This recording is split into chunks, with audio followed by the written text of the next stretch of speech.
প্রিয় দর্শক, আসসালামু আলাইকুম। আজকে বোয়াল মাছ রান্না করেছি। বোয়াল মাছ অনেকভাবে রান্না করা যায়। আমি যেভাবে বোয়াল মাছ রান্না করেছি এভাবে রান্না করে খেলে এর স্বাদ অনেক দিন মুখে লেগে থাকবে। 8 পিস বোয়াল মাছ কেটে নিয়ে লবণ দিয়ে কুসুম গরম পানি দিয়ে বারবার ধুয়ে পরিষ্কার করে নিয়েছি।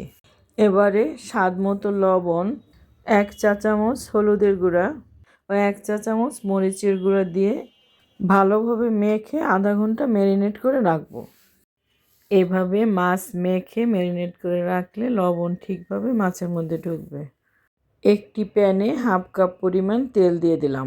তেল পর্যাপ্ত পরিমাণে গরম হলে আমি মাছের পিসগুলো দিয়ে উল্টিয়ে পাল্টিয়ে ভেজে নেব। মাছ কড়া করে ভাজবো না, হালকা করে ভেজে নেব। মাছ ভাজার সময় চুলার আঁচটা ছোট করে নিতে হবে। মাছের টুকরোগুলোকে উল্টিয়ে পাল্টিয়ে ভেজে নিলাম। শক্ত করে ভাজা যাবে না। অন্য একটি প্যানে আমি 3 টেবিল চামচ পরিমাণ তেল দিয়ে দিলাম। তেল গরম হলে এর মধ্যে 1 বাটি পেঁয়াজ কুচি, 1 বাটি পেঁয়াজ বাটা দিয়ে দিলাম। 1 চা চামচ করে আদা রসুন বাটা দিলাম। 1 চা চামচ হলুদের গুঁড়া দিয়ে দিলাম। 2 টেবিল চামচ শুকনা মরিচের গুঁড়া দিয়ে দিলাম। এবারে 1 কাপ গরম পানি দিয়ে ভালোভাবে কষিয়ে নেব। দিয়ে দিচ্ছি 4টি পেঁয়াজ বেরেস্তা, স্বাদ মতো লবণ ও 2টি টমেটো দিয়ে দিলাম।